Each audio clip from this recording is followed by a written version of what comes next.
مسئولان خدمات ضد انحصاری میگویند در سال گذشته در روی خط آنها یگان شرکت نوی مونوپولیست وارد نشده است. روی خط کارخانه‌های مونوپولیست طبیعی که در کشور رقیب ندارند برعکس از 40 به 39 عدد کم شده است. بازار رقابت‌پذیر است. موقع فرمایش سوبیکت‌ها هستند. سوبیکت‌ها باید داشته باشند موقع فرمایش. اونمشون است که از موقع فرمایش خودشون و سوء استفاده نکنند. وقتی که سوء استفاده کردن در اون حالت ما چاره‌های تاثیررسانی را به این سوبیکت‌ها می‌رسانیم.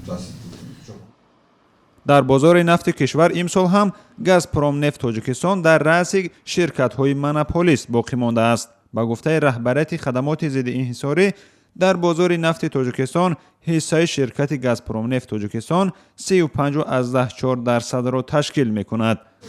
فراز می‌تونید بگید چقدر است؟ در معلوماتی که ما داریم در اون چی حصه‌اش چیز است ما به این رو با خریدن نیستیم.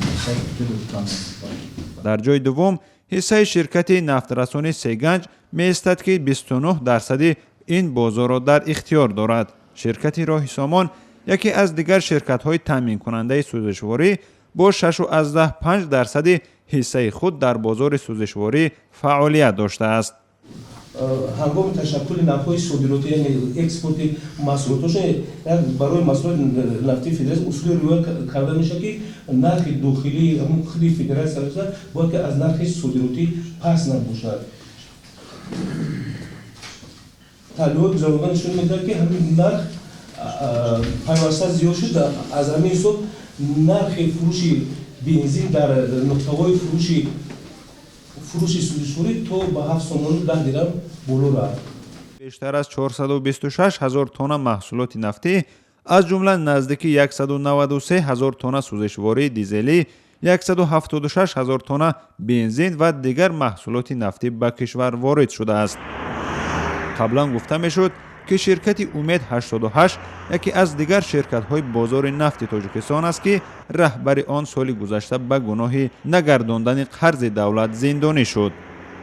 نهاد ضد انحصاری تاجیکستان گفت سهم این شرکت در بازار تاجیکستان ناچیز است.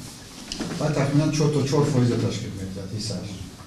برای همین از بین رفتن این شرکت در بازار ما یگان تأثیری بی‌واسطه به نرخ و وضع بازار مالی رسانیده نمی‌تواند. برای همین اون عقیده همون که باید بازار مونوپولی شده است این مبارزه است. بحث مونوپولی اینترنت از طرف خدمات علاقه یکی دیگر از موضوعهای داغ اول همین سال بود. مسئله مذکور ما در دوره قانونگذاری در سوهای درباره مونوپول طبیعی تنظیم در فعالیت آنها با تنظیم در آورده می‌شود. ماه ینور همین سال خدمات علاقه تاجیکستان به شرکت‌های مخابراتی دستور داد که اینترنت را تنها از شبکه جمهوریوی تحویل معلومات‌ها یک سازمان مربوط به تاجیک تلکام بخرند. مقامات گفتند به خاطر تامین امنیت این تصمیم را گرفتند. روی کردیم با اپراتوران موبیلی وابسته به مسئله مذکور و باید جواب دلایل خودشون پیشنهاد کنند. ما همین را بررسی کرده در دوره قانونگذاری مورد بررسی قرار میدیم. تصمیم نوی خدمات علاقه شرکت‌های فراهم کننده اینترنتی را نگران کرد. Ответ антимонопольной службы нас чуть-чуть успокоил. В нашей системе все возможно. Любой приказ, любое решение вопроса все зависит от самого регулятора только. وابستگی از یک منبع دسترس کننده اینترنت پیش از همه به آزادی کار و انتخاب آنها ضربه میزند. در نتیجه احتمال دارد آینده نرخ این خدمت رسانی گران شود و هم در صورت صدمه یا خراب شدن خط این مرکز اهالی به اینترنت مانند.